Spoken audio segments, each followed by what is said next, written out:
NBA Math's trade deadline primer series now moves to the land of the Valley of the Sun, looking at how the Phoenix Suns could be active this trade deadline. There are two priorities for the Suns this trade deadline. The first is to try to find homes and young assets in return for their veteran contracts. The second would be to use their nearly $9 million in cap space to their advantage. That might include absorbing some expensive short-term contracts in order to gain more first-round picks this year or in the future.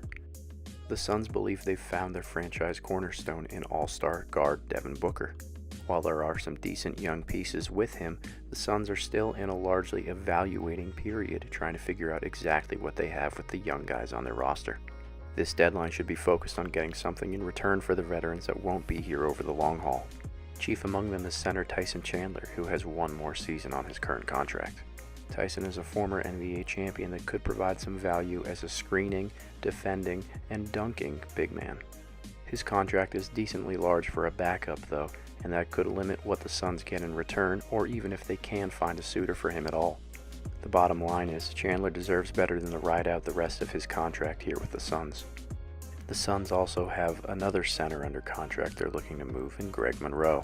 The large sum of money owed to Monroe in his current deal, as well as its expiring nature, makes him a difficult target for a lot of teams to try to go after. Teams that are looking to sell big men at this trade deadline are out of luck, as it's a very difficult market right now. Pretty much every other general manager in the league would be willing to bet that the Suns will buy out the remainder of Monroe's contract, meaning they could sign him if they want him on free agency instead of trading an asset for him. A third veteran on the trading block from Phoenix is Dudley, an athletic and multi-positional defender at the forward position. His prior playoff experience, ability to shoot the ball, and defend should make him a valued acquisition. While it's likely the Suns are aggressively shopping all three of these players, it remains to be seen just how much value they'll get back in return, both in terms of draft picks and younger players. One non-veteran to watch for the Suns might be center Alex Len. He will be an unrestricted free agent this summer, and if the organization doesn't feel that he's a part of the long-term plan, they might look to add another younger center elsewhere. The Suns have a lot of moving parts in their front court and could experience a little bit of change over the next few weeks. Almost any move they make will be a positive step for the organization.